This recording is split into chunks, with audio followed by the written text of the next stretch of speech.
पंचकूला के विकास की दृष्टि से लगभग 5,000 करोड़ रुपए के विकास कार्य केवल पंचकूला विधानसभा के अंदर किए।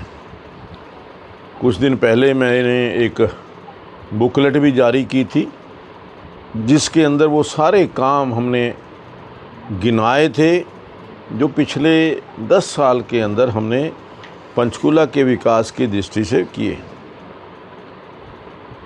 वो 121 कामों की सूची हमने जनता के बीच भी भेजी है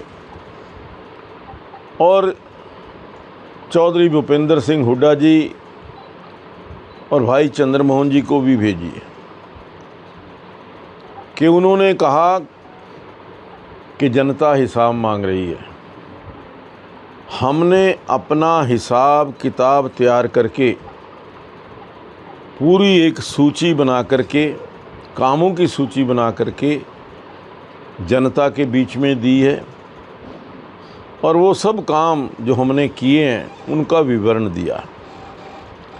अब मैं आपके माध्यम से, मैंने पहले भी मांग की थी कि चौधरी भूपेंद्र सिंह हुड्डा 10 साल हरियाणा प्रदेश के मुख्यमंत्री रहे, लेकिन मैं ये चाहूँगा कि उन 10 सालों के अंदर पंचकूला के विकास की दृष्टि से, पंचकूला के अंदर डेवलपमेंट करने के लिए अगर उन्होंने कोई 10 काम किए हैं तो वो जनता को ज़रूर बताएं। जनता को बताएं कि ये 10 काम हमने 10 साल के अंदर पंचकूला के विकास की दृष्टि से किए। भाई चंद्रमोहन यहाँ से 4 बार विधायक रहे, 18 साल तक लगातार विधायक रहे। मैंने उनसे भी पूछा है कि कोई 18 काम जो 18 साल के अंदर उन्होंने किए हों उसकी सूची वो जारी करें, जनता को बताएं कि पंचकूला के विकास की दृष्टि से उन्होंने ये 18 काम किए। उन्होंने कहा था कि आप मुझे जिताइए, मैं पंचकूला को पेरिस बनाऊंगा। और आज लगभग 20 साल 25 साल के बाद फिर से लोगों को कह रहे हैं कि मैं पंचकूला को पेरिस बनाऊंगा। अगर वो 18 साल के अंदर पंचकूला को पेरिस नहीं बना पाए तो वो 5 साल से पंचकूला को कैसे पेरिस बनाएंगे।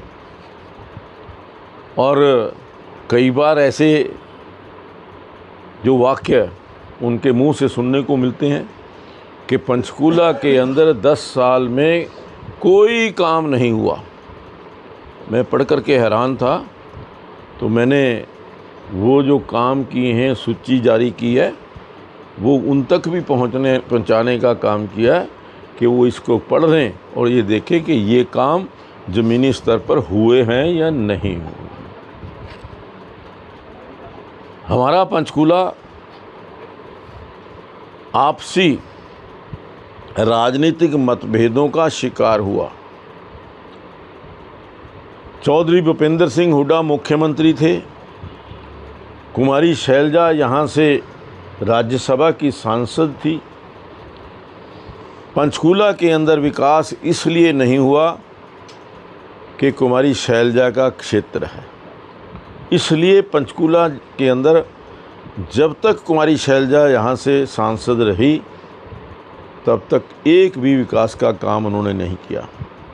उससे पहले 5 साल भाई DK बंसल जो यहाँ से विधायक थे, क्योंकि वो कुमारी शैलजा गुट से थे, इसलिए पंचकूला को नेगलेक्ट किया गया। आज मैं समझता हूँ कि 10 साल जो पिछला हमारा बेमिसाल, हमने कहा है कि 10 साल बेमिसाल और पंचकूला, उपेक्षित पंचकूला बना विकसित पंचकूला। मैं कामों की सूची गिनाने लगूंगा तो फिर लंबा हो जाएगा, लेकिन 2 चीज़ें मैं ज़रूर आपके मध्य में रखूंगा कि पिछले 10 साल के अंदर पंचकूला एजुकेशन का हब बना है। इन 10 सालों के अंदर पंचकूला के अंदर 6 नए सीनियर सेकेंडरी स्कूल, पंचकूला के अंदर ITI इन्हीं 10 सालों के अंदर आई। पंचकूला के अंदर गवर्नमेंट पॉलिटेक्निक कॉलेज इन्हीं 10 सालों के अंदर आया। पंचकूला के अंदर गवर्नमेंट इंजीनियरिंग कॉलेज इन्हीं 10 सालों के आया। पंचकूला के अंदर मेडिकल कॉलेज इन्हीं 10 सालों के अंदर आया। पंचकूला के अंदर National Institute of Fashion Technology NIFT वो इन्हीं 10 सालों के अंदर आया। और पंचकूला के अंदर संस्कृत कॉलेज उसका भी निर्माण इन्हीं 10 सालों के अंदर शुरू हुआ। पंचकूला के अंदर NIA national Institute of Ayurveda वो भी 90% बनकर के तैयार हो चुका है 500 करोड़ रुपए की लागत से, वो भी इन 10 सालों के अंदर आया। तो ये एक शिक्षा की दृष्टि से। अब मैं स्पोर्ट्स की दृष्टि से मैं कहूँगा कि 2 चीज़ें मैं कि स्पोर्ट्स की दृष्टि से पंचकूला के अंदर 5000 लोगों की सिटिंग कैपेसिटी का, जिसके अंदर 12 गेम्स इंडोर गेम्स जो हैं राष्ट्रीय स्तर के मैचेस उसके अंदर हो सकते हैं, उस मल्टीपर्पज़ स्पोर्ट्स हॉल का निर्माण हमने ही उसका शुरुआत कराई, हमने ही उसका उद्घाटन किया। की घोषणा अब हुई है। मैंने तो MRO की डिमांड कालका के लिए पिछले संसद के सत्र में ऑलरेडी रख दी थी, क्योंकि कालका एक इस तरीके से लोकेटेड जगह है जहाँ पर रेल कनेक्टिविटी भी है और सड़क के माध्यम से भी कनेक्टिविटी है, और जहाँ जो अधिकांश जगह बची हुई है HMT की भी, वहाँ पर भी एक बहुत ही अच्छा MRO बन सकता है, ताकि जो टैंक्स और हेवी इक्विपमेंट है आर्मी की वहाँ पे लाई जा सके। मैंने ये डिमांड समक्ष रखी है सरकार के, और मुझे मंत्री जी ने आश्वासन दिया है कि वो जब भी डेलीगेशन आके मिलना चाहेगी तो वो मिलेगी और वो पूरा सहयोग करेंगे कि उसको हम किस तरीके से उसको बदल सकते हैं और उसके अंदर कैसे व्यवसाय ला सकते हैं। इतना ही नहीं, मैंने तो ये डिमांड भी रखी थी कि कालका को बद्दी की दर्ज के ऊपर इंडस्ट्रियली बैकवर्ड डिक्लेयर करना चाहिए, ताकि वहाँ पर भी उद्योग लग सके जैसे उद्योग बद्दी में लगा था। तो ऐसी बहुत सारी अनेकों स्कीमें हैं जो आएंगी, और मैं आपको आपके माध्यम से एक बात से आश्वस्त करके जाता हूँ कि आप कालका में, पंचकूला में भी एक विधायक चुनेंगे। हमारे बड़े स्पीकर साहब बैठे हैं साथ में, उनका बहुत अनुभव है, हम उनका आशीर्वाद भी लेंगे।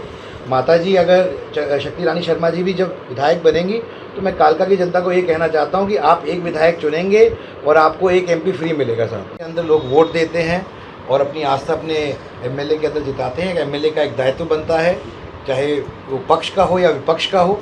चुनाव के बाद MLA का दायित्व बनता है, तो जो MLA का काम करना है वो तो उसी को करना होता है, वो तो कोई और नहीं कर सकता है।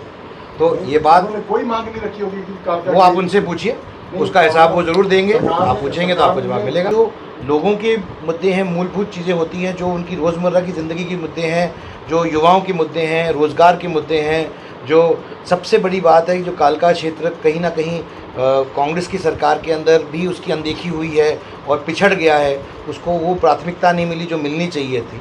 तो उन्हीं मुद्दों को लेकर चलेंगे। बाकी राज्यसभा सांसद के तौर पे मैंने अम्बाला संसदीय क्षेत्र को गोद लिया है, तो मेरा यही प्रयास रहा है कि जो भी मुद्दे रहे हैं पूरा अम्बाला संसदीय क्षेत्र के, इसमें कालका भी उसका हिस्सा है, उसको उठाने का काम करूं। जब मेरे पास संज्ञान में ये बात आई और HMT के कुछ वर्कर्स आए मेरे पास ये मुद्दा लेकर, तो मैंने माननीय मंत्री जी से समय लिया, कुमारस्वामी जी से, और उनकी बात रखी। उन्होंने मुझे आश्वस्त किया है कि इसके अंदर बहुत जल्द से जल्द इसका समस्या का हल निकलेगा, और उस पर लगातार चर्चा चल रही है और जल्दी हल निकलेगा। नेतृत्व का बहुत बहुत शुक्रिया अदा करना चाहती हूँ कि उन्होंने मुझे इस लायक समझा कि मुझे कालका विधानसभा क्षेत्र से प्रत्याशी बनाया है।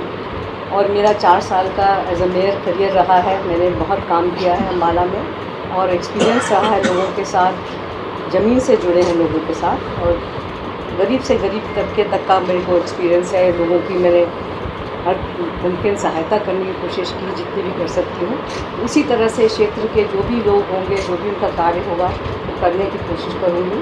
और ज़रूर कोई ना कोई मांगे जैसी भी लोगों की रहेंगी वहाँ पे उस एरिया की, वो सरकार के पास रखी जाएंगी, प्रदेश सरकार के पास। देखिए, जब आप परिवार में पैर रखते हैं तो परिवार को साथ लेके चलने का मुखिया का काम होता है, और जब पार्टी मेरे साथ है, सारे कार्यकर्ता हैं, और मैं बिल्कुल सबके साथ उनको साथ मिला के लेके चलूँ।